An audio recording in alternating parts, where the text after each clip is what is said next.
Hello, everybody. Welcome back to Cardistry Talk. This is episode 35, and today I'm joined by the fantastic, amazing, creative Matt Fox. You may know him from his brand, Adejuix, if I'm saying that anywhere correctly, or his many years in the community. I'm super happy to have him here. Matt, welcome to the show. Thank you so much. That's awesome, man. I mean, there's a million ways to say it. Adejuix, Adejuix, however you want to say it. It's all correct. It is what it is. Yeah. Thank you so much for having me. Yeah, super stoked to have you here. We've been trying to make this happen for a while. We've both just been super busy. Real quick too, I can't figure out why my good camera's not working, so I'm using the webcam right now. Should be fine. But just wanted to make note of it. So just starting off and talking about cardistry, the thing that I ask everybody, and I always love to talk about, is just the creative process of how to make a move, how to come up with a move. Do you have any process when it comes to creating a move, or does it change every time for you?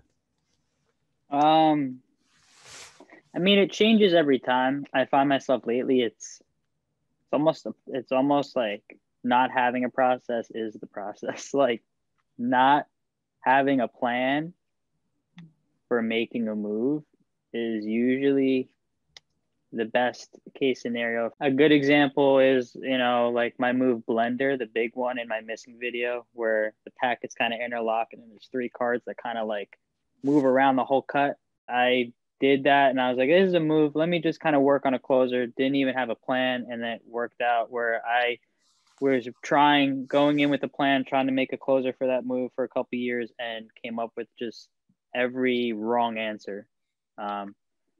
Usually my creative process is sitting down, putting on some music, and kind of just like playing with cards and hoping that something comes out of it. And usually something does.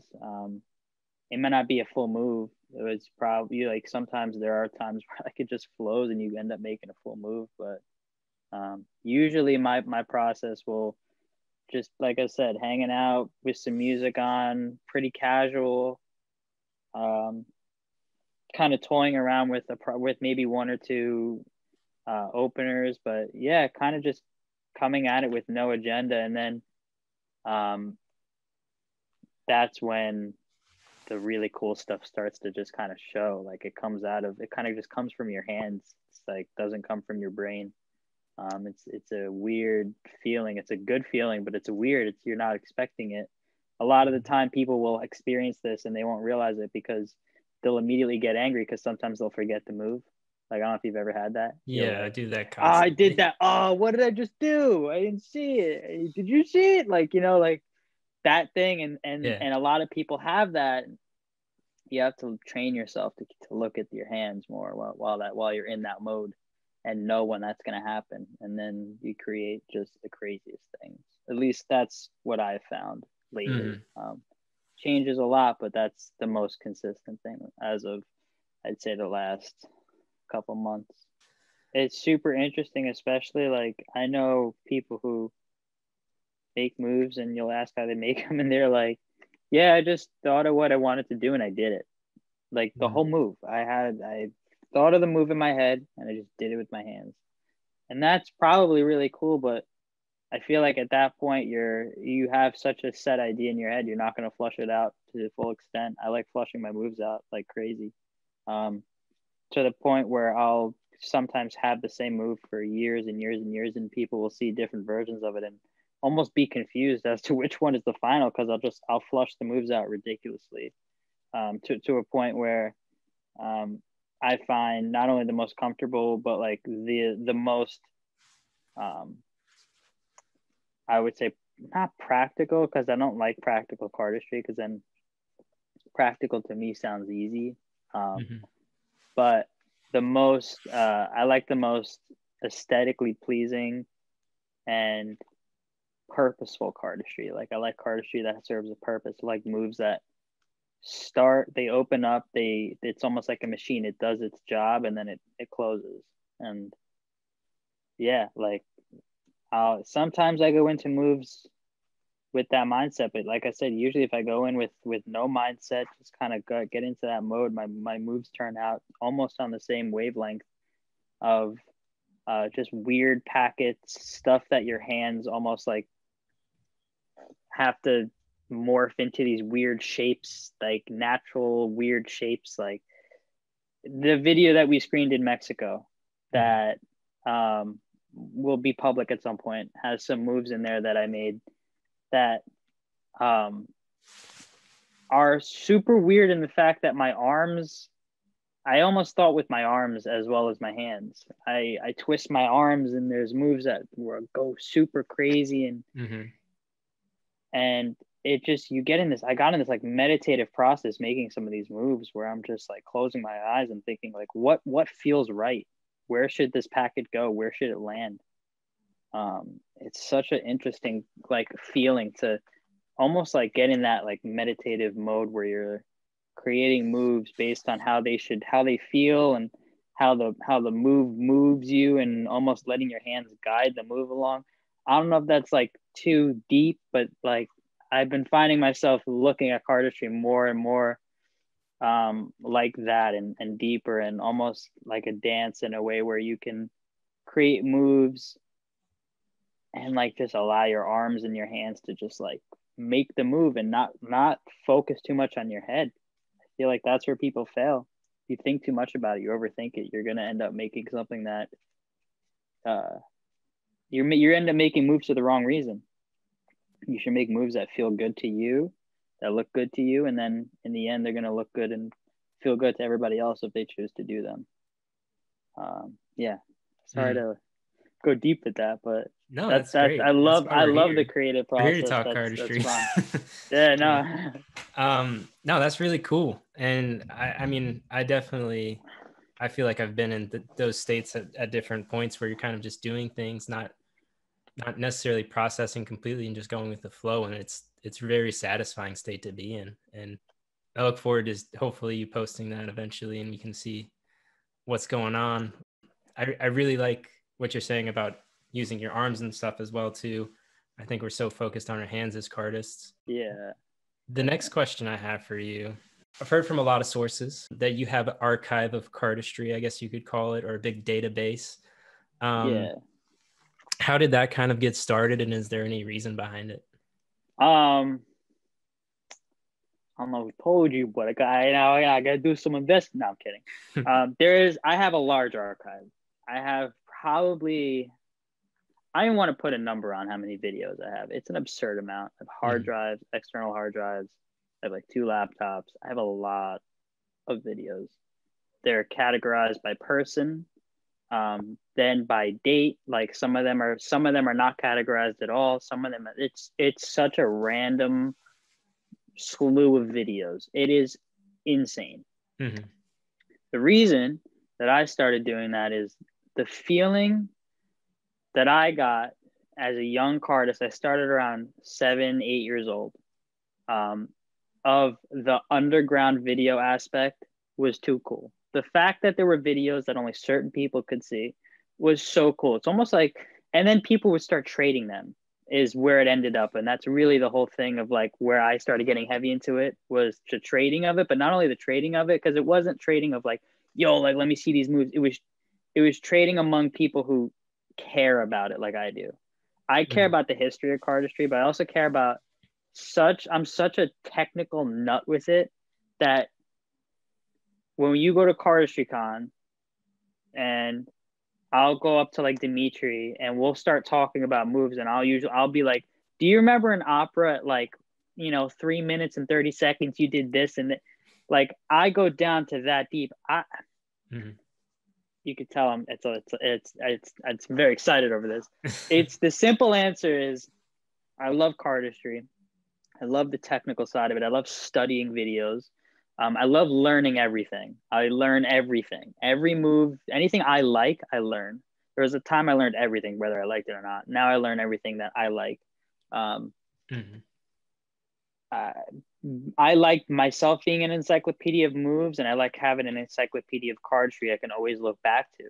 I can always look back to it no matter what, no matter if someone deletes all their videos, like I have most of them to look at and study and learn from and observe and share with people who maybe haven't seen before. there was a time on the Adejuix account that I ran a small thing. I don't remember what I called it. It was a really short period of time. It was just an experiment where I showed some old videos with the permission of the people. I DM'd them and I was like, hey, can I show you some of these videos? I think I did like a Nikolai video. I think I did an V video. And it was with the purpose of showing people kind of where cardistry came from and how far it's come. Like from that point, there are some videos that if you saw, you'd be like, dude, like finish that idea. But back then, those were moves. Like the way we look at moves now is so crazy compared to the way we looked at moves in even 2013, 14, 15, 16. Like moves weren't done back then when you look at them now. But back then they were full moves. Like the best example is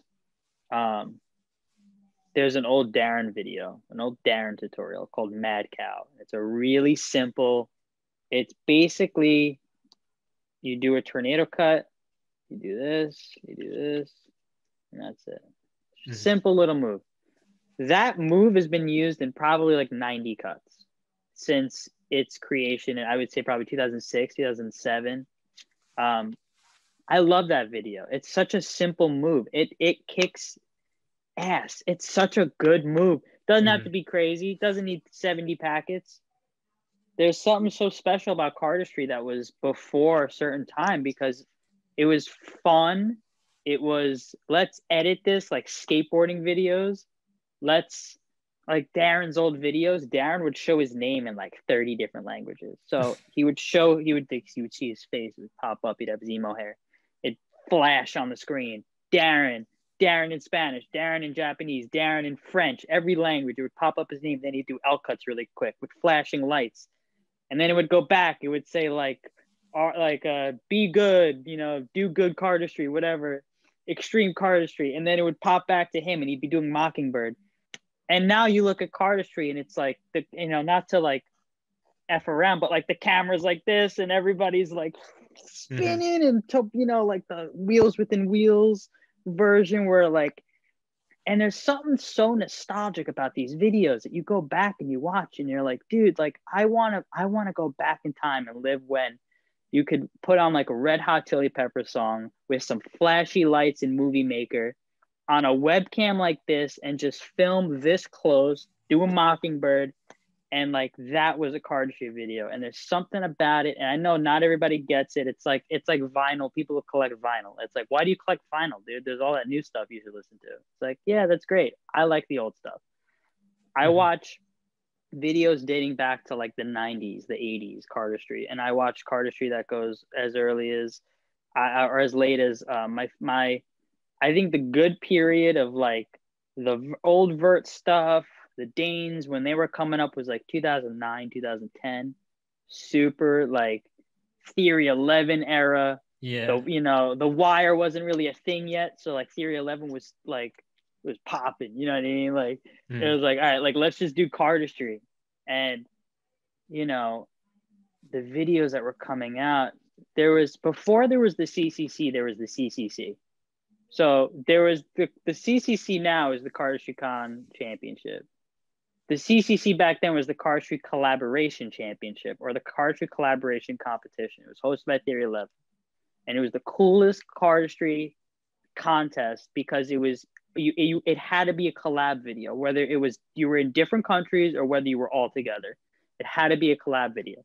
And some of the craziest videos came out in that competition. Some of the videos that people see now had probably seen in their period of coming up and didn't even know that they were in the original contest.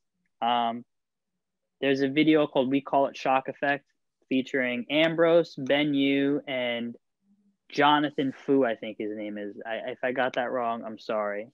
But it is such a cool video because it's just three dudes who live in Singapore who got together on a day. They got, at the time it was like orange bicycles, like it was like a fan back deck because there weren't any custom decks. Yeah.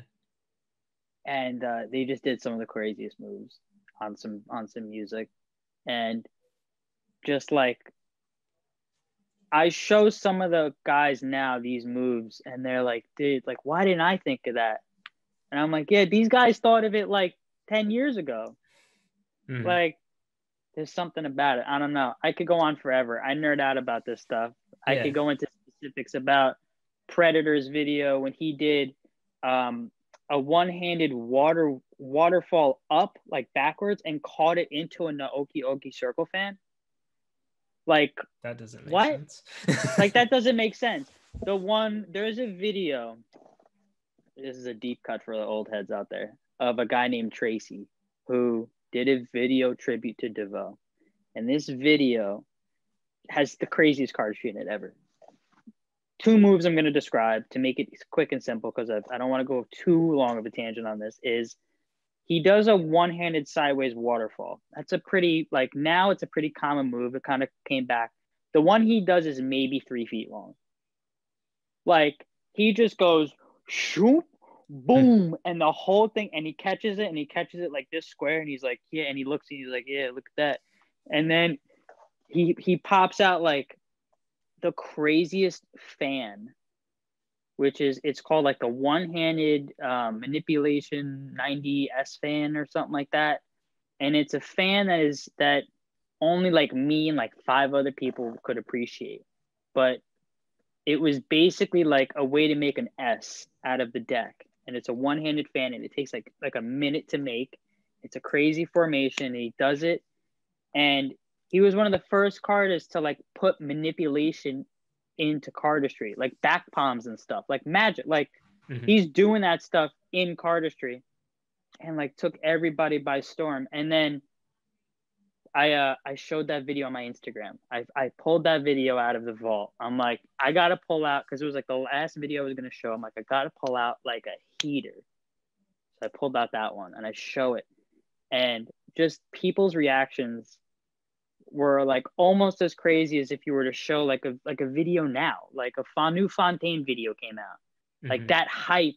If you showed it at Cardistry Con, everybody goes, whoa, at once. Like that feeling, and that it was really cool to see new cardists appreciate the old videos. To go back to your question, I like it because I'm a nerd about this stuff.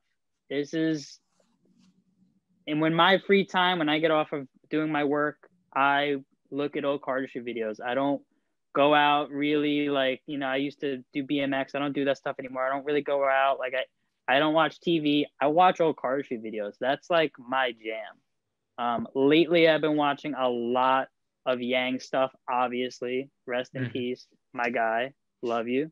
I've been watching his stuff. Like, his videos go back before a lot of people knew about him. Like, way back. His stuff's amazing. I've been watching a lot of the Singapore, the old jams that they did with the Verts, when the Verts had like other members in it that people didn't really know about until like now. And yeah, I mean, there's something about old, and maybe I'll start posting old cardistry again. I don't know. I mean, there's something about it, man. I could talk about it for hours. That's my favorite thing ever. Yeah. I definitely like, I was in cardistry mainly 2013 to 2014. Hell yeah. And then I kind of got out of it because of college and stuff. And then I got back into it around COVID time. But there's definitely, like, even in that time range, that 5, 6, 7 years, however much, there's like an incredible difference in how things are edited and how things are shown and just how things are made. I show Opera and Silent Transition were like my favorite videos by Dimitri. And like, I can show that to somebody now. Good. And there's like, it's funny because there's like L cuts and there's stuff that you wouldn't associate. And then there's still like super unique stuff that you haven't seen since then. That's still there.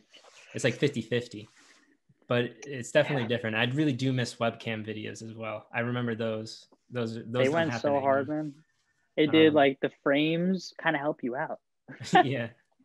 You didn't have to be that good. No. I miss that too, dude. I'm glad that that's cool to know that you were in that time period. That's a good period to kind of pick up at, like 2013, 2014. I think it's really awesome that you have like this database, I guess you could say, I know for me, I talked with Aslan a couple weeks ago, and we were talking about how videos just kind of randomly disappear sometimes, and that's really disappointing because you don't even know what you're missing out on. Yep. I think cardistry preservation is something we need to start focusing a lot more on, especially with how early we are in the art form. I'm gonna shout out the homie here, Ethan Butler, killing it with the preservation. He has something called Cardistry site he's working on, and I gotta give the kid props. Fucking, he's almost as big of a nerd as I am about it, which he'll take as a compliment. He is doing everything to like preserve everything. Like any video that ever came out, he wants to preserve and make it like where you can go and access it and like. And I hope I'm not giving too much away, but like it's gonna be awesome. And he's the key point in that. And like I'm glad someone took that initiative to do that because we need that. I want to be able to in 20 years go and look up like videos that because I'm not gonna have this vault forever. I can't. Like I don't know if I will. I hope I do, but like I have to somehow at some point pass these videos on to somebody and I'm probably going to give my whole collection to him so he can go through it and upload it and have it. And there's a lot of stuff that I have that I don't think anybody has seen. There's a lot of videos that I got sent personally that I think have sat long enough that can be released. Whether they're like drafts of other videos or like totally separate videos or the preservation side of things is interesting because when you think about it, like our entire art form is based online. Like there's not much written. There's a couple books, but there's not much in terms of like history that's written down somewhere. And like I hate to be the dude who's like, what if technology like there should be some book where it's literally like, and I know Jerry has the encyclopedia, but that's like his encyclopedia. Like there should be an encyclopedia to like everything from then and then everything now. Like an updated encyclopedia of cardistry would be an amazing thing. And maybe one day I'll be the one to do that. I don't know. I've thought about it before, like making an updated book and literally logging everything. You know, the grips, starting with the grips, getting into everything, and then logging literally every move we can find on YouTube. And even if they're variations and they're not super original, they'll be in their category of their own. And it's about logging it and knowing and remembering every combination that somebody has done with the move or every little movement, because I feel like there's going to come a time where we have so much where you can create moves just by like looking at stuff and like kind of piecing stuff together because there's so much of it. What's interesting is like with my collection, sometimes I'll go in and I'll kind of like randomly try to just be like, I'll be like, all right, I want to watch something today. With the older videos, there's a lot of like people didn't, it's not that they didn't care as much. Cardistry now is so serious in the sense that it's a thing. Like it wasn't a thing, but it was a hobby back then. It's a thing now. Like people make a living off of it. People make like, you know how, remember when like you would go on Instagram and you would see people like posting unfinished ideas and you'd be like, that's sick, dude. I can't wait to see what he does with that one day. And now all anybody posts is finished ideas, solo videos. That's what it seems like, at least to me. And like, that's kind of like, as I was saying before, like back in those days, you could kind of get away with posting some of these videos that had unfinished ideas. And it was almost easy to take stuff from there and really build on it. There's a lot of moves in a lot of those videos that were unfinished that you can really, Kevin Ho put me onto that book, Steal Like an Artist. You know, you could steal like an artist. You could take a move that you saw in Tobias's, you know, CDC entry in 2010. He had a really cool, or I don't know if it was his entry, but he had a really cool triangle or a square thing where he had like a structure like this, and he just pulled this through and went there. And then for the last week, I've been working on a variation, trying to get a variation of it, because I feel like just this is such a cool, that's such a cool concept, being able to pull that through. And I mean, it's an old thing that's like 11 years old. If if I do make an encyclopedia book, it's going to be a lot of work, and I would need the help of someone like Ethan Butler, who knows this stuff, and someone like Aslan, who also is a sponge like I am and soaks up every move that interests him. But I think there's enough minds that, like I said, I always go back to this, that are like a nerd like I am and care about this stuff. There's enough of us, I think, that can preserve the art form to a point where these moves are not going to die, and these videos aren't going to die, and we'll be able to look back at everything, whether it's in text or in video or both. I should count how many videos I have. I'm sure it's in the thousands, tens of thousands, maybe. It's a lot. Mm-hmm. Yeah. That's great though. And like I said, I think it's going to be important. I think, like you said, it's kind of beneficial that we're all online at this point, because like you can post videos and they're mostly going to stay unless you take them down yourself, mm-hmm. which obviously a lot of people do, which for better or for worse. Mm-hmm.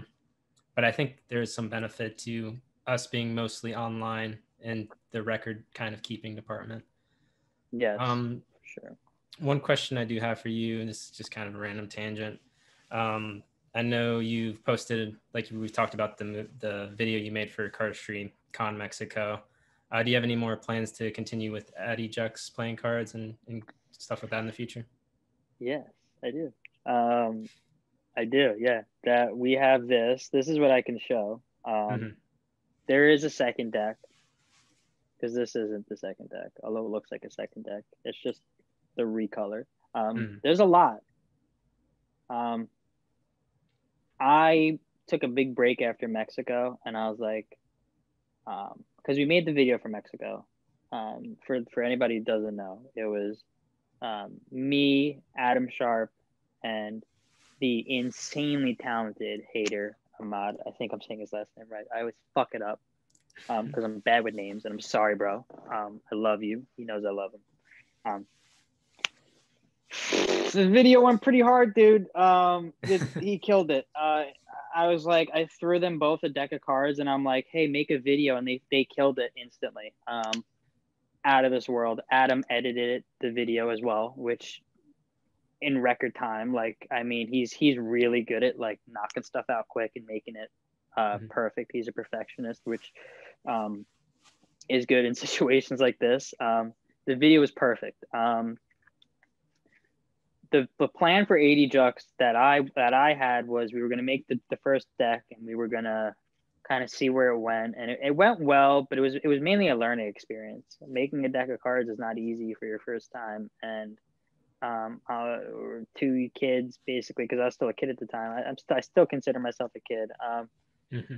You know, it wasn't easy, and like I took a step back, and I'm like, all right, like I want to do it right, and I also want to figure out where my brand is and like what it is and what's the style of it and what's the point of it, what's the voice behind it, like what am I trying to say with it. Mm-hmm. I like weird designs, I like weird shit, I like, you know, not to be blatant, but like I'll close my eyes and draw scribbles, and that's like, I like art, I like static on TV, I like foil, like I like the way foil reflects light, I like weird design aspects, and for the longest time I've been trying to figure out how to incorporate that into cardistry, and I'm doing that with Adejuix and Exit 63, which is the like sister brand. And for the first deck, it was a paying homage, but also being like, all right, like I had a deck before this design, not this color. Mm-hmm. That kind of didn't go well, and it had the squiggle design on it. So we brought that for the Adejuix V1. We were like, let's bring that squiggle back. Mm-hmm. Squiggle was there. The colors are really unique on the first deck. They're like pastel, kind of bright. So with this one, the recolor, I was like, I want something more approachable. I want to be able to kind of bring these out and not have people be like, oh, like what's that? Because not everybody, you know, likes it as much as I do. I love that colorway. So me and Weston were like, all right, let's mess around.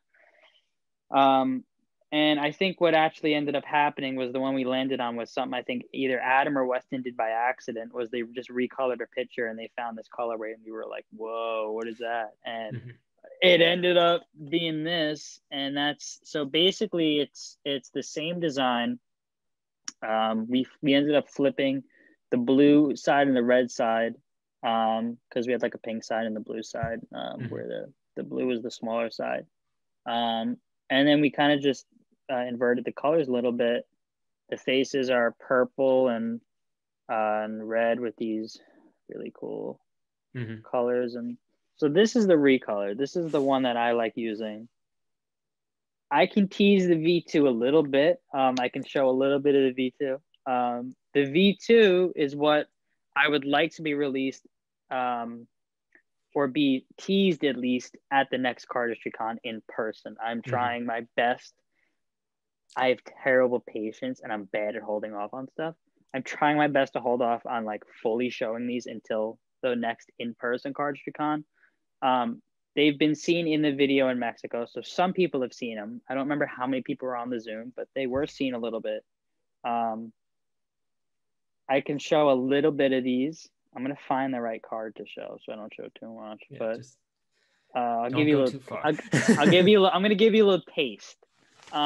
We wanted to do something different. Same. And this is a design that I sat on, Weston sat on. We both did a bunch of stuff to it.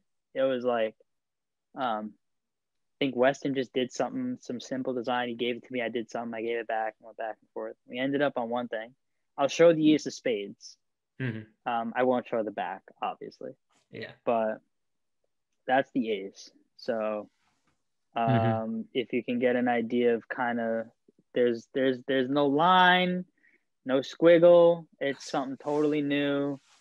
And it's weird. And it's colors that are very easy on the eyes, yet have that weird factor that our decks kind of have, where it's like 80s, 90s, retro.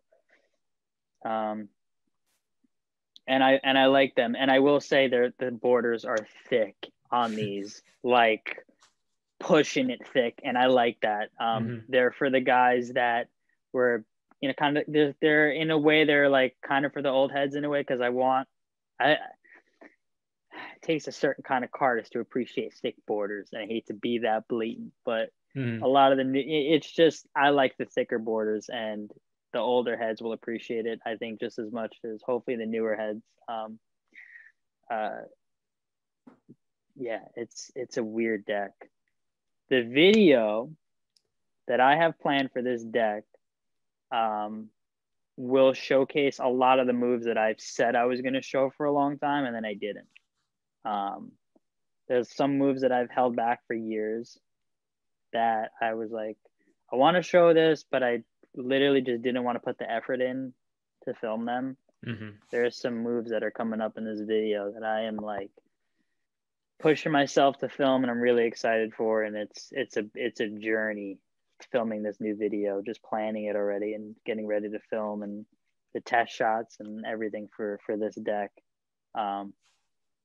And yeah, Adejuix is a project more than a brand at this point. I like to think of it. It's all of my things I'd like to think of as projects. They're outlets for me to kind of experiment and with my art, and with expressing myself through paper, and allowing me to like work with my friends, like with Weston, with Adam, with everybody who's helped, and, you know, be able to like get videos from people that I want to see videos from, like Max from Russia. When we filmed with him, and now Hader, and I know I'm missing a couple of people, but yeah, dude, it's fun. It's surreal sometimes to think that like we made a deck and we have videos that like I facilitated. Yeah, it's fun. It's like living the dream in a way, but it's crazy, man. But Adejuix is still going. I mean, the posting is light, but we're plotting and planning,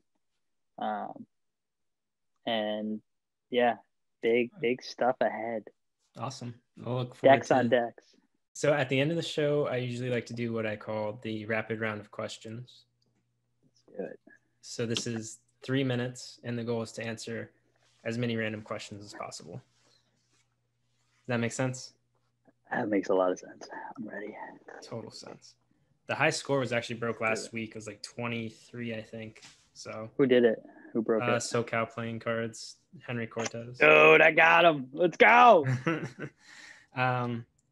So we'll see how you do. I didn't think the previous record was ever going to get beat. So start the timer here and we can crack on. Cats or dogs? Dogs. If you could add one word to the dictionary, what would it be?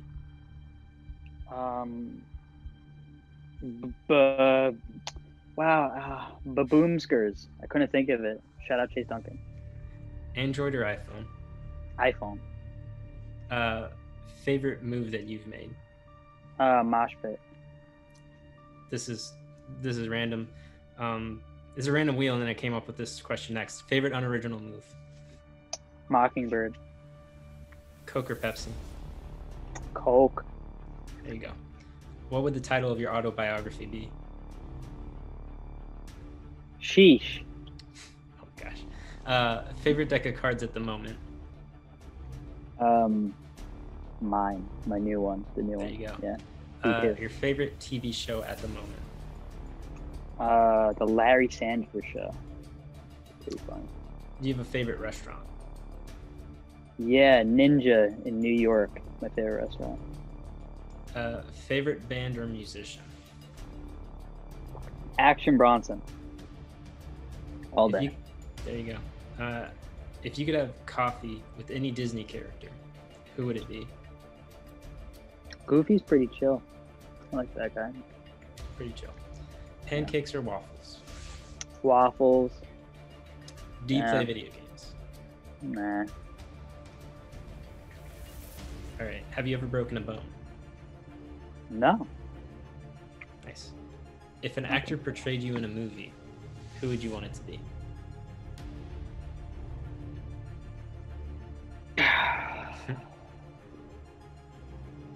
Dude, you stumped me. I don't know. Yeah, that's a good one. I don't know. Seth Rogen, he's funny.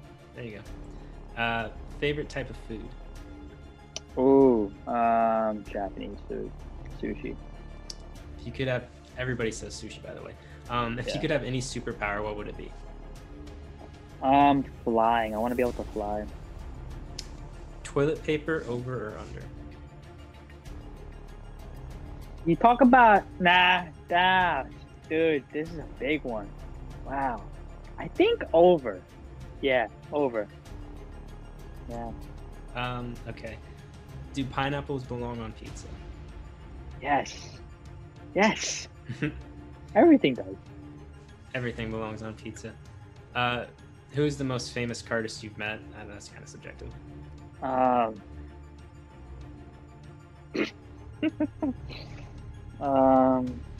Evan Alberto. What is do you have a favorite? There you go. Dang it, timer. Let's end it on Evan Alberto. Let's do it. There you go, Evan Alberto. Hey guys, editing Caleb here. Matt Fox got 21 questions. So close to the 23 mark to get the high score, but not quite there. Very good attempt by Matt Fox, but just not quite.